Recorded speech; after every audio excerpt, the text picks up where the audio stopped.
Hey everybody, welcome to Callin Plays. It's week number 3. We're getting ready for the HBCU football season. I'm Tolly, Carr here in Atlanta. James Hadnot is out and about. I mean, this man is a frequent flyer. You never know where he is.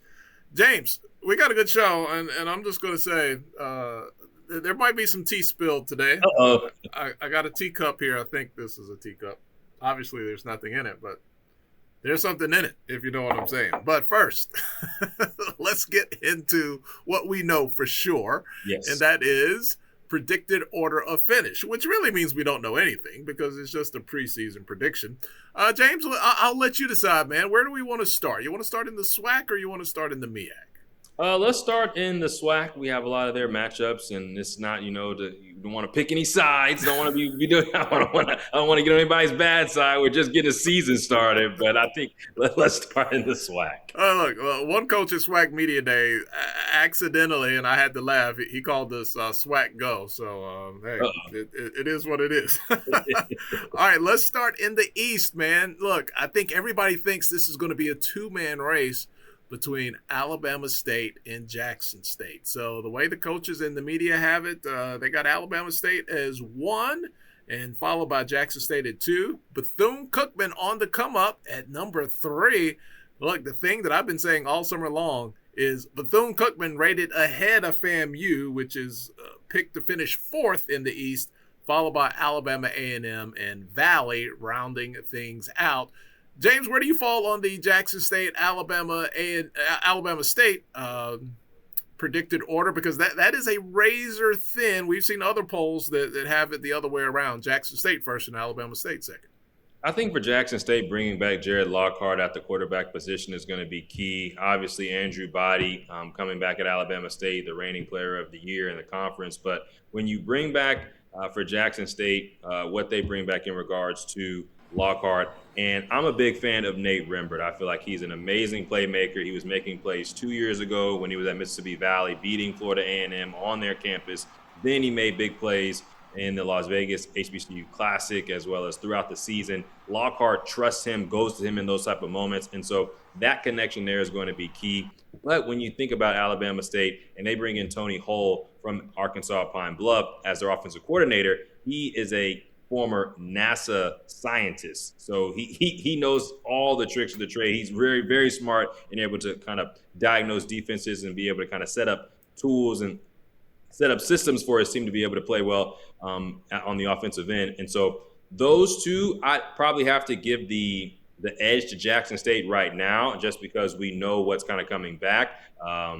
When it comes to Alabama State, they lost a lot on the offensive end with players kind of going in the portal or kind of graduating. But we know what's kind of coming back for Jackson State already, even though they lost some in the portal as well. But they have been the team to beat in the East. And so, again, to be the team, you have to beat the team. And that's why I probably sit up with Jackson State over Alabama State right now as we sit here in August.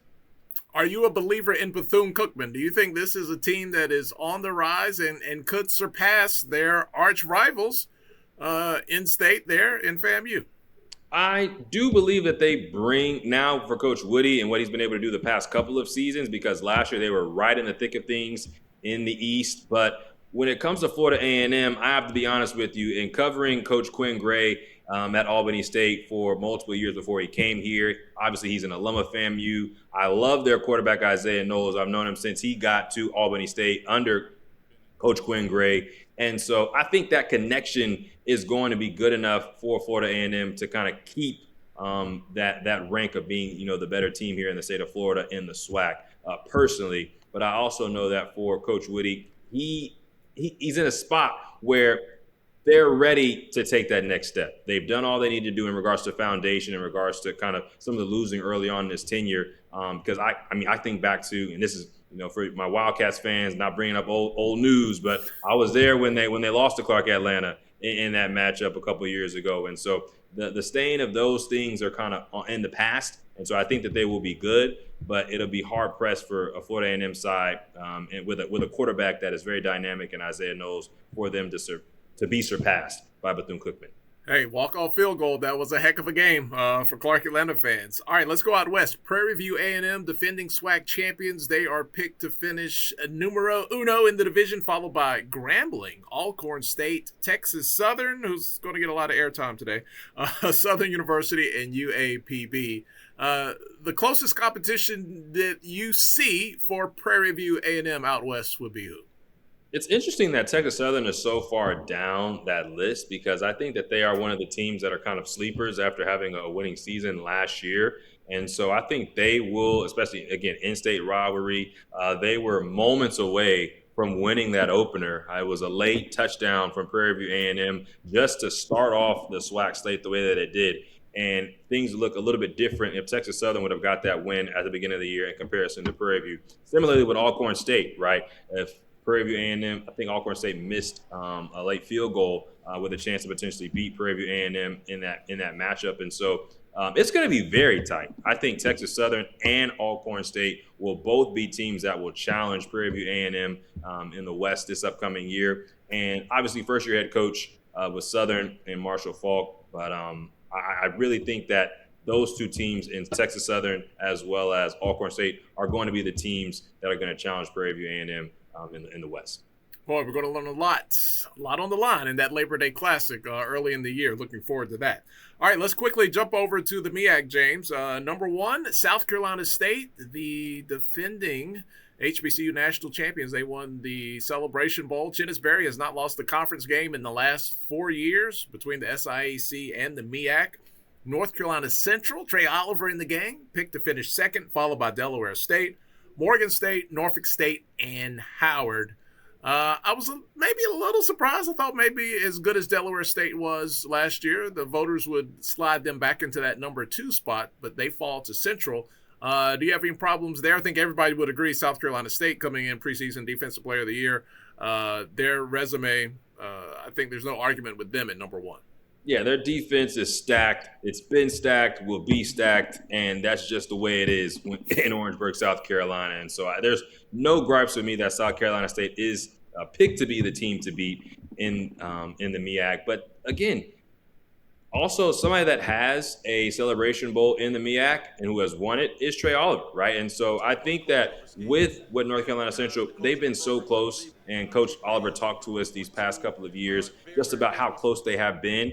And how it's just those fine margins, those little times where he wishes he would have been a bit better in execution, or he puts it on himself and say we could have been better from a coaching perspective. And so that is why it makes sense that they are the top 2 teams and will probably be the top 2 teams. You mentioned Delaware State, but again, the transfer portal to kind of decimate some of these teams, and it's tough at times. You know, we talked in our last podcast, Marshall Falk saying that, you know, players going from this level to high major Division I and how that kind of affects things. But I do think for North Carolina Central that they are going to be right on the heels of South Carolina State, and I'm excited for that matchup win because the MEAC is probably going to come down to those teams.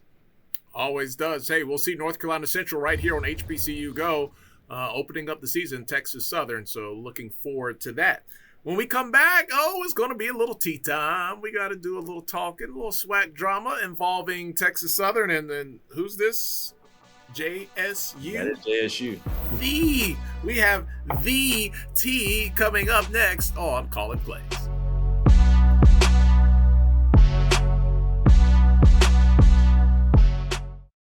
Saturday, the moment is here. And they already know what's at stake.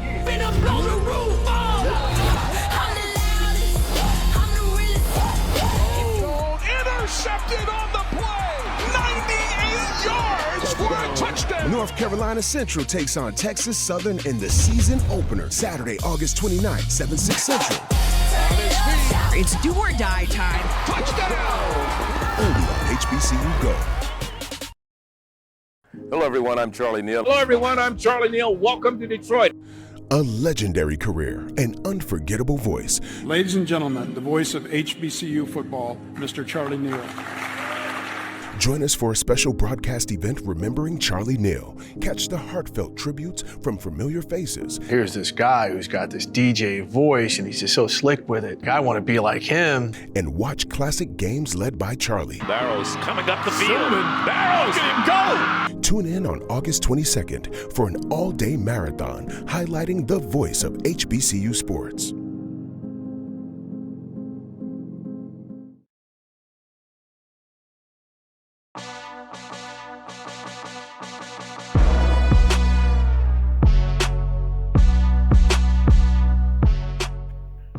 Okay, everybody, welcome back to Callin Plays. Look, we had some tea.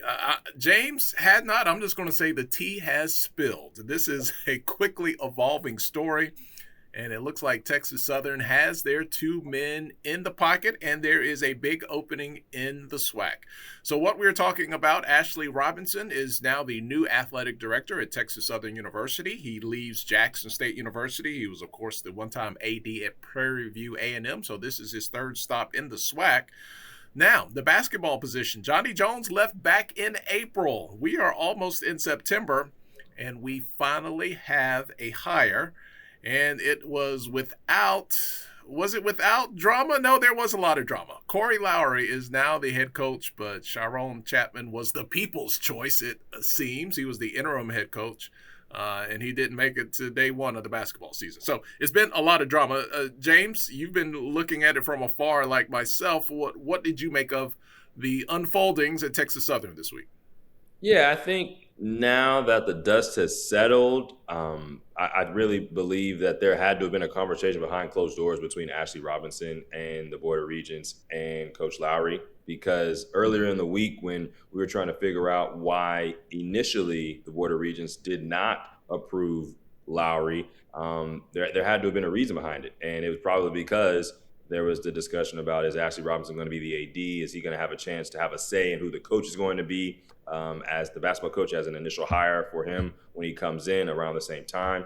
And so that's kind of what I make of it, because you understand why Ashley Robinson, there's already an established football coach, there's already an established women's basketball coach. And so, men's basketball is going to be the next biggest sport. And so and this is a Texas Southern side that has won games in the NCAA tournament, not just one SWAC championships. They've won games in the NCAA tournament, and so they're expected to win, and that's going to be an expectation of the athletic director. And so who comes into that position to lead that team is also going to be very important to the athletic director. So I understand why things kind of got held up. It didn't look good because Lowry had already resigned from his position at Seton Hall, and there have been discussions on had he already started to communicate with the players at Texas Southern, which makes things a little bit more murky in regards to his position.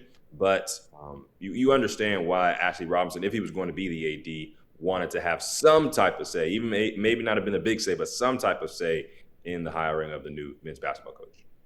Yeah, and for a while early in the week, James, this was kind of looking like it could be Fred McNair 2.0. You got Lowry, who had, he's been a head coach before. He was the CIAA Coach of the Year in Lincoln. He has HBCU pedigree, coming over from Seton Hall, big-time program as an assistant, puts in his resignation, and then in the subcommittee process, it's like, well, we hit a little hiccup. And it's like, oh my God. And then on top of that, we have student athletes and just regular students. They were all, or not all, but there was a significant number of kids protesting the decision because they liked the interim coach, Sharon Chapman, and they were all caping for him. So it was some hiccups and a bit of hostile territory that Lowry is coming into. So fortunate for him, he now has the job. I have seen him with the Texas Southern hat behind the Texas Southern step and repeat. So to some degree, there was an introduction. But, it's one thing to be hired this late in the game in August and then to come in under these circumstances. That's pretty rough, James. Yeah, it's not going to be easy simply because there was already belief that Coach Chapman was going to be the head coach. And so at this point in time, you're thinking, okay, you're going to give him a year as an interim and then maybe see what happens down the line. And, he's already established things with the players. He's been recruiting. And that also throws a little bit more of a wrench into things, because if he's been recruiting players with the expectation to be the head coach for at least a year, and now somebody else comes in, those relationships shift. And that then tends to allow for those players to have different ideas on what is to expect within the program.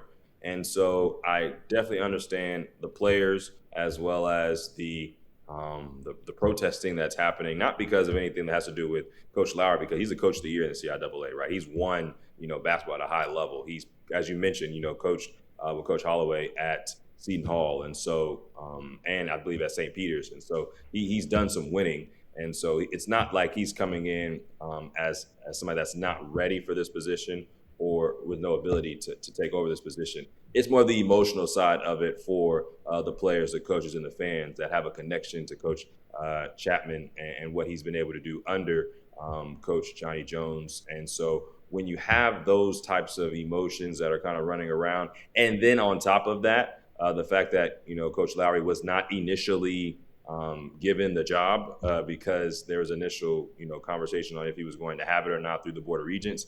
It's just so many different layers that kind of come with it. And so for him, there are a lot of cliches in regards to sports, but winning cures all, right? So if he comes in and he either wins the SWAC or wins a good amount of games, knocks off a Division I high major team with Texas Southern this year, everybody's going to forget what happened in the summer, and they're going to be ready for him to lead the side moving forward.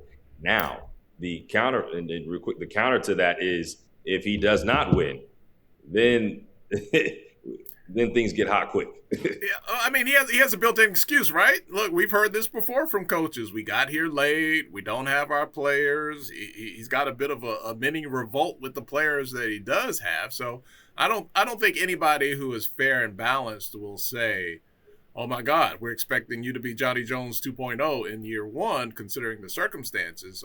So he kind of has some built-in cushion there if things don't end up in a SWAC championship in year one. Before we run out of time in this segment, I want to talk about, look, Ashley Robinson, we know he's going to come in and do Ashley Robinson type things. We have seen that show already. But there's a big opening now at Jackson State. Is this now the hottest AD position in all of HBCU sports? Oh, absolutely. I mean, Jackson State, obviously Mo Williams is no longer their head coach, and so their assistant coach moved up, the assistant on the side right now, and so obviously TC Taylor is not going anywhere as the head coach as a football team, and so from an AD perspective, right, this has been a powerhouse for winning when it comes to football, and football brings revenue, and revenue is the main goal, as well as, helping the student athletes grow for an athletic director. And so if you already have a built-in system with your football team where revenue is going to be brought in, the vet is always rocking. Looking forward to getting down there for a couple games this year for HBCU GO. And so when you have a football stadium that is filled, when you have a team that is playing for championships, playing in celebration bowls, then you know what you're going to get already if you're coming in as the athletic director. And so you want to make sure that you come in and that you just kind of don't, that wheel is already rolling. And so if you can come in and just kind of get that wheel rolling a little bit faster, then that is definitely a fantastic opportunity and position to step into. All right, Jackson State and Edward Waters, that game will be on HBCU GO. Who will be the AD? Will there be a new AD when we get there on September the 5th? We will see. Well, when we come back, we are paying tribute to a legend. It is Charlie Neal Day this weekend, the iconic voice. We will give him his flowers and share some very special stories. When we come back, you are watching Callin Plays.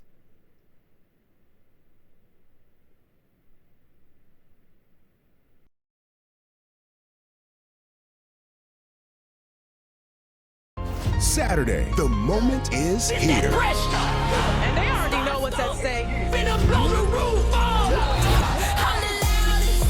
I'm the realest. Intercepted on the play. 98 yards for a touchdown. North Carolina Central takes on Texas Southern in the season opener. Saturday, August 29th, 7/6 Central. It's do or die time. Touchdown. Only on HBCU GO.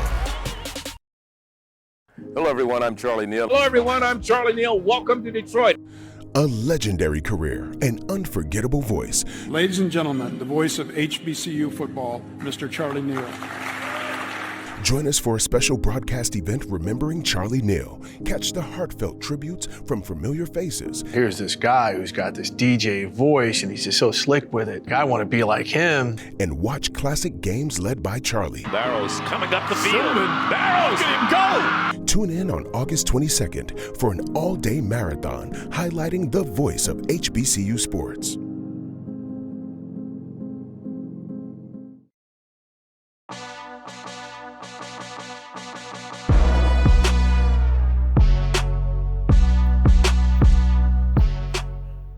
Welcome back to Callin Plays, everyone. I'm Tolly Carr. This weekend is Charlie Neal Day. Absolute legend, the voice of HBCU football, the voice of HBCU sports. We recently lost Charlie, and while we miss him in our hearts, we are so glad to be able to celebrate him and give him his flowers this weekend. Let's hear now a quick comment from Curtis Symonds, CEO of HBCU GO, and his relationship and his thoughts on Charlie Neal. I just wanted to just say a few words about my guy, Charlie Neal, who I've admired over the last 40 years. I had the opportunity to meet Charlie Neal in 1988 when I came on to BET, and Charlie was one of the first people I met. And knowing my love for sports, Charlie and I had a great partnership through our years at BET. And I always told him when I left BET that I would keep in mind if I came up with anything. So when I came with this idea of HBCU GO, I had to come back to the legend and really ask him to step in and play a role. He's been an important clog in HBCU GO from day one. He is an unbelievable gentleman that has really been the voice of Black college sports. And I'm going to miss him totally a lot because he was some of my brainchild because of all the knowledge that he brought around the game and helping us with the scheduling and just helping us with meeting people in the sports world because of his legacy in Black college sports and in sports in general. You look at Charlie Neal, you're looking at an individual who not only was a broadcaster, he was a policeman, he was a referee, he was a lot of different things that people didn't, a bus driver, a lot of different things that people didn't expect out of Charlie Neal. And he was just a genuine guy. So I'm going to miss him. I'm glad that my team is putting together this great tribute to him all of this year. For me, anytime I speak, anywhere I go, I'm going to take a moment of silence for Charlie Neal because he meant so much to this business of Black college sports. And the one thing I want to leave you with is Charlie Neal, in my opinion, was like a John Madden for sports. He was that knowledgeable in the game because he brought the history, the legacy, the entertainment, and all of that in one package to deliver what I call the voice of Black college sports. Charlie, we're going to miss you. I love you, my brother. You'll always be in my heart, you and Jody, and take care. Okay, thank you, Curtis. Guys, there will never be another Charlie Neal. The things that he did in this space, and James, I know he was very, very important to you, and you have a really cool personal story about you and Charlie. Oh, yeah. My favorite story is how I got to HBCU GO. I was covering Prairie View A&M versus Grambling State while I was still working in Shreveport. And I knew that HBCU – I didn't know who was doing the game, actually. But I knew that somebody was doing the game. And so I made my way up to the booth. But they didn't let me up there initially. And so I had to, work up through a stairwell and walk by the elevator lady. And she was like, "Excuse me, sir, are you supposed to be here?" And I was like, "Actually, I'm not. But please let me go through." Shout out to her. And so I got to the booth and talked to John Kelly. Initially, he's like, "This is the man you need to talk to." And it was Charlie, and he showed me this just book in regards to preparation. And it's just binder of just notes. And these are handwritten notes as well. I'm just talking about handwritten notes that he always kept with him. And the one thing he always said was about being prepared. And so I got his information. We stayed connected, and he called me. maybe a month later or so in regards to getting ready for basketball. And I've been working with HBCU GO ever since. And so going to his funeral and talking with Miss Jody, she mentioned how he talked about me a lot, which made me feel amazing that somebody, you know, believed in me, especially at that point in my career when I was trying to get back into doing play-by-play. So that is my anecdote. And then to learn more about him, all the games that he's done, as we play a lot of the game on HBCU GO, some of these old FAMU versus Bethune-Cookman matchups, and just all the he's just the expanse of games that he did, and then even James Brown, who he was connected with at BET, who gave the eulogy at his funeral. So he's touched so many people, me included, and you know, well worthy of the praise he's going to receive on tomorrow for Charlie Neal Day. Yeah, you know, you talk about FAMU. I love the way he called FAMU games, because he would always say Florida A&M, and it was just like the way he would just pronounce it all the way through. That's kind of like one of those just like core memories I have of listening to Charlie Neal. And he introduced so many people to HBCUs through the front door of sports.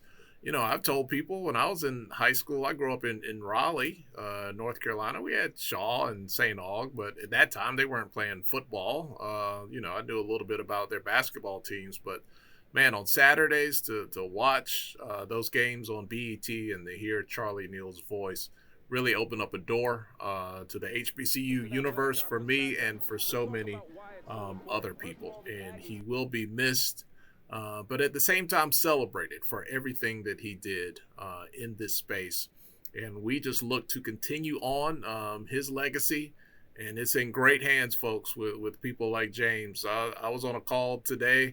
We were getting new rules for this upcoming season, just preparing ourselves as broadcasters. And the call ended with James saying, "Can you just send me the entire rule book? Just send me the entire rule book. I just want to read up on that." So I would say, man, Charlie would definitely be proud of you and the efforts you're giving to carry the mantle here in the HBCU space. And we all really just want to make him proud with the efforts that we put on this year. And it's going to be a heck of an HBCU football season. We're going to have a moment of silence in the opening week to honor him all across the country, but really just want to look back on all of his excellence this weekend with Charlie Neal Day and just go down memory lane. It's going to be, while it is a sad time that we lost him, it will still be a joyous time to think back and watch and just immerse ourselves in everything that he was able to do